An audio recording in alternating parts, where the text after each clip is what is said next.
جو لوگ کہتے تھے کہ گولی نہیں چلی، پہلے وہ یہ ویڈیو دیکھیں۔ 4 برسٹ ہم پہ گرائے، 4 برسٹ لگے آپ کو؟ 4 گولیاں لگے۔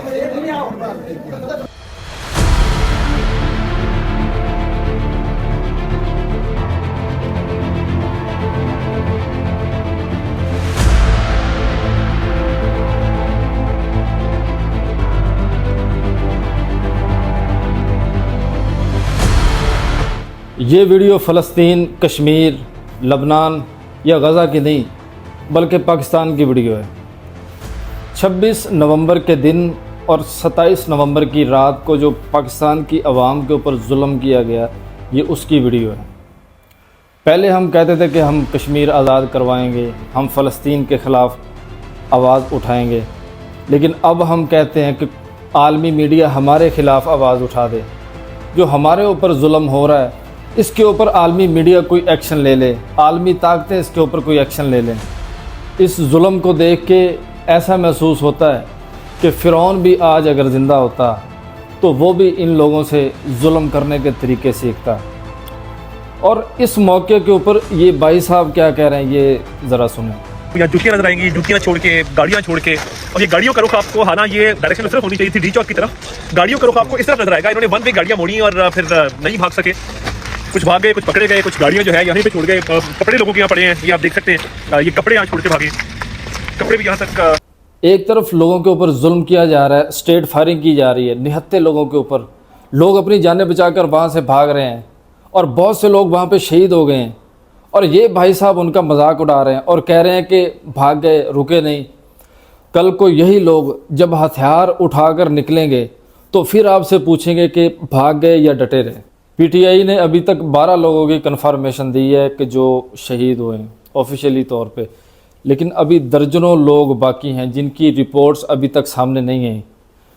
جس طرح کی ویڈیو سامنے آ رہی ہیں، درجنوں کی تعداد میں لوگ شہید ہوئے ہیں جنہیں ہمارے ڈیجیٹل میڈیا نے بالکل بھی رپورٹ نہیں کیا، کیونکہ اللہ تعالیٰ کی طرف سے آنکھوں جیسی نعمت انہیں نہیں ملی، انہیں کچھ نظر نہیں آیا، لیکن انٹرنیشنل میڈیا نے اسے رپورٹ کیا ہے۔ بی بی سی کی رپورٹ کے مطابق تھوڑی سی معلومات جو انہیں ایک ڈاکٹر کی طرف سے دی گئی، اور وہ بھی اس شرط کے اوپر کہ ان کا نام نہیں آئے گا، وہ بہت زیادہ حیران کرنے والی ہیں کہ ڈاکٹر صاحب نے بتایا کہ اس رات 50 سے زیادہ لوگ زخمی حالت میں ہاسپٹل میں آئے، انہیں باقاعدہ گولیاں لگی ہوئی تھی اور ان کی حالت اتنی زیادہ خراب تھی کہ ان کی ایمرجنسی سرجریاں کرنی پڑی، اور ان کی حالت اتنی زیادہ خراب تھی کہ ان کی باڈی کو سن کیے بغیر ان کی سرجریاں ایمرجنسی حالت میں کی گئی۔ اس آپریشن کے بعد ایک ویڈیو منظر عام پر آئی کہ جس میں آسمان کے اوپر بہت زیادہ گدھ نظر آئے، اور آپ کو پتہ ہے کہ گدھ ایسے ہی نہیں آتے۔ اس کا مطلب یہ ہے کہ زمین کے اوپر کچھ نہ کچھ تھا اور بہت بڑی تعداد میں تھا۔ یہ بھی انکشاف کیا گیا ہے کہ بہت زیادہ لاشیں کنٹینرز کے اندر چھپائی گئی ہیں کہ جن کا ابھی تک پتہ نہیں چلا، بعد میں ہو سکتا ہے غائب کر دی گئی ہوں وہاں سے بھی، لیکن لاشوں کی تعداد درجنوں میں ہے جو ابھی تک رپورٹ نہیں ہوئی اور منظر عام پر نہیں آئی۔ پی ٹی آئی اس کے اوپر کام کر رہی ہے اور ڈیٹا کلیکٹ کرنے کی کوشش کر رہی ہے۔ عنقریب مزید بھی تعداد سامنے آئے گی۔ لواحقین کو ڈیڈ باڈیز نہیں دی جا رہی، انہیں ابھی تک اتنا بھی نہیں پتا کہ جو لوگ گھروں سے نکلے تھے احتجاج کے لیے وہ زندہ ہیں یا مر گئے ہیں یا غائب کیے گئے ہیں۔ ابھی تک حکومت کی طرف سے اتنا زیادہ دباؤ ہے کہ ان کا کسی قسم کی انفارمیشن ابھی تک سامنے نہیں آ رہی، کیونکہ حکومت مسلسل اس معاملے کو دبانا چاہ رہی ہے، اور حکومتی ممبران بار بار یہ انکشاف کر رہے ہیں کہ کچھ بھی نہیں ہوا، گولی نہیں چلی۔ خاص طور پر جو عطا تارڑ، عظما بخاری جیسے ممبر ہیں، انہیں تو اللہ تعالیٰ نے آنکھیں نہیں دی اور انہیں کچھ نظر نہیں آتا۔ پی ٹی آئی کا دھرنا ہو، جلسہ ہو یا اتنا بڑا سانحہ ہو جائے، وہ ہمیشہ یہی کہتے ہیں کہ کچھ ہوا ہی نہیں ہے۔ حالانکہ حکومت کے سابق ممبر جو شاہد خاقان عباسی ہیں، انہوں نے انکشاف کیا کہ ان کے حلقے سے 2-3 لوگوں کے جنازے پڑے گئے ہیں جو کہ احتجاج میں گئے تھے۔ 2 میرے حلقے کے ہیں، ایک میں جانتا ہوں مردان میں، 3 آدمی میں جانتا ہوں۔ 2 آپ کے حلقے کے ساتھ مظاہرین جی وہ احتجاج کے لیے آئے ہوئے تھے؟ احتجاج میں آئے ہوئے تھے۔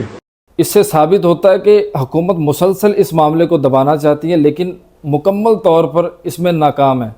اس کے علاوہ موجودہ وزیر اعظم کے مشیر رانا ثناء اللہ نے اس بات کو تسلیم کیا ہے، حالانکہ بات کو انہوں نے تھوڑا گول مٹول کر کے پیش کیا کہ ہلاکتوں کی تعداد زیادہ کر کے بتائی جا رہی ہے اور تخمینہ جو ہے مختلف بتایا جا رہا ہے، لیکن انہوں نے تسلیم کیا اس بات کو کہ واقعی ہلاکتیں ہوئی ہیں اور گولی بھی چلی ہے۔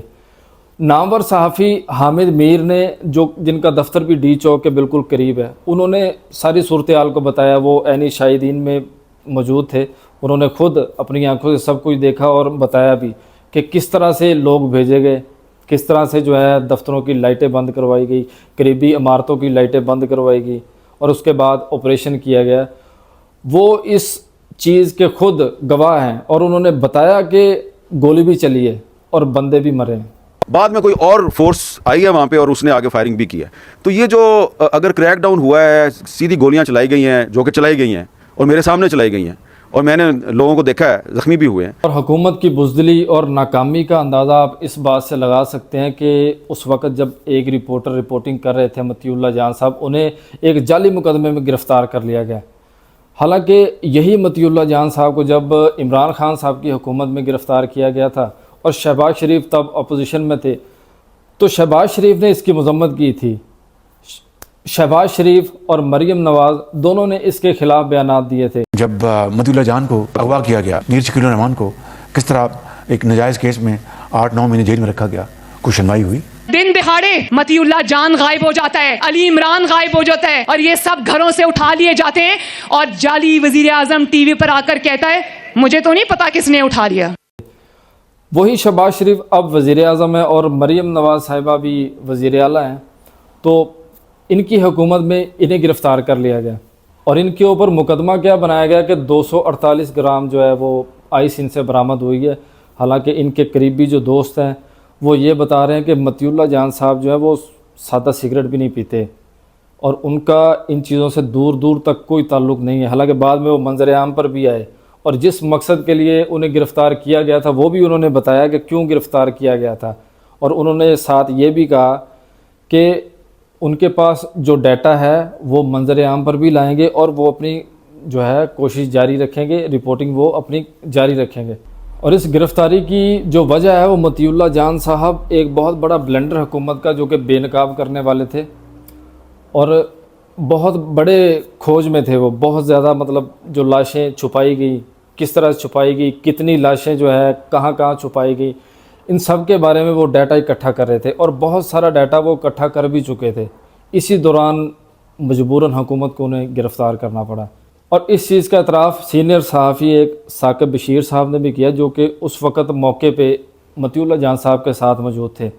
انہوں نے بتایا کہ کیسے گرفتاری ہوئی، کہاں سے کی گئی اور کس طرح جعلی مقدمہ بنایا گیا۔ حالانکہ وہ ایک انتہائی جعلی اور بھونڈا ایسا مقدمہ تھا کہ جسے وزیر اعظم کے مشیر نے خود مسترد کر دیا اور اسے من گھڑت قرار دے دیا۔ میں تو بالکل اس سے بلیو کرتا ہوں اور یہ جو ایف آئی آر ہے بالکل یہ ایک کنکاکٹڈ من گھڑت سٹوری ہے اور اسی قسم کی سٹوریز بنتی ہیں، جب بھی بنتی ہیں ہمارے خلاف بھی بنتی رہی ہیں۔ خیبر پختونخوا کی حکومت نے 3 روزہ سوگ کا اعلان کیا کیونکہ اس دوران جو سب سے زیادہ نقصان ہوا ہے وہ خیبر پختونخوا کا ہی ہوا ہے اور جو سب سے زیادہ شہادتیں ہوئی ہیں وہ بھی خیبر پختونخوا کے لوگوں کی ہی ہوئی ہیں۔ اس دوران پنجاب نے بہت زیادہ مایوس کیا ہے کیونکہ پنجاب سے اس طرح سے لوگ نہیں نکلے، وہ شاید اس لیے کہ جو ابھی تک ظلم ہوتا ہے خاص طور پر اسٹیبلشمنٹ کی طرف سے وہ خیبر پختونخوا کے لوگوں پہ ہی ہوا ہے، جس کی وجہ سے وہ اب اپنا حق لینے کے لیے اور اپنا جو ظلم ہے اس کے خلاف وہ نکلتے ہیں۔ اس طرح کا ظلم ابھی پنجاب کے اوپر نہیں ہوا، لیکن پنجاب کے لوگوں کو ایک بات ضرور سمجھنی چاہیے کہ جنگل میں یہ جو آگ لگ گئی ہے نا، اگر اسے موقع کے اوپر کنٹرول نہ کیا گیا اور آپ اس آگ کو بجھانے کے لیے ابھی نہ نکلے تو آنے والے دنوں میں یہ آگ پورے جنگل میں پھیل جائے گی اور تب آپ چاہیں گے بھی اسے بجھانا تو آپ پھر نہیں بجھا پائیں گے۔ اور یہ چیز خیبر پختونخوا کے لوگوں نے دیکھی ہوئی ہے کیونکہ یہ وقت ان کے اوپر گزرا ہوا ہے۔ اس لیے پنجاب کی عوام کو، خاص طور پر پنجاب کی لیڈرشپ کو اس کے بارے میں ضرور سوچنا چاہیے کیونکہ پنجاب کی لیڈرشپ جو ہے جب بھی کوئی ایسا موقع آتا ہے وہ وقت سے پہلے ہی گرفتار ہو جاتے ہیں اور جب وہ ٹائم گزر جاتا ہے تب وہ رہا بھی ہو جاتے ہیں یا پھر وہ ایسے موقع پر پہنچتے ہی نہیں ہیں، نظر ہی نہیں آتے تو اس کے اوپر پی ٹی آئی کو بھی ضرور ایکشن لینا چاہیے کہ ایسے لوگ جو کہ عہدوں پر تو بیٹھنا پسند کرتے ہیں لیکن احتجاجوں میں یا ایسے موقع پر وہ نہیں پہنچتے تو عہدوں کا ان کا کوئی حق نہیں ہے. تو ایسے لوگوں کو عمران خان صاحب کو بھی چاہیے کہ اپنی پارٹی سے نکال دیں اور ایسے لوگوں کو عہدے دیں جنہوں نے قربانیاں دی ہیں, جنہوں نے نقصان اٹھایا ہے. ایسے لوگوں کو عہدے ملنے چاہیے. 27 نومبر کے بعد پورے ملک کے اندر ایک مایوسی پھیلی ہوئی ہے اور ایک سوگوار ماحول بنا ہوا ہے. لیکن یہ وقت مایوس ہونے کا نہیں ہے, یہ وقت ہمت اور حوصلہ دکھانے کا ہے, کیونکہ ہر رات ہمیں یہ سبق دے کر جاتی ہے کہ ہر اندھیرے کے بعد اجالا ضرور ہوتا ہے. قربانی آزادی کی شرط ہے, آزادی کے لیے قربانی دینی ہی پڑتی ہے اور تاریخ گواہ ہے کہ بغیر قربانی کے کبھی بھی آزادی نہیں ملی.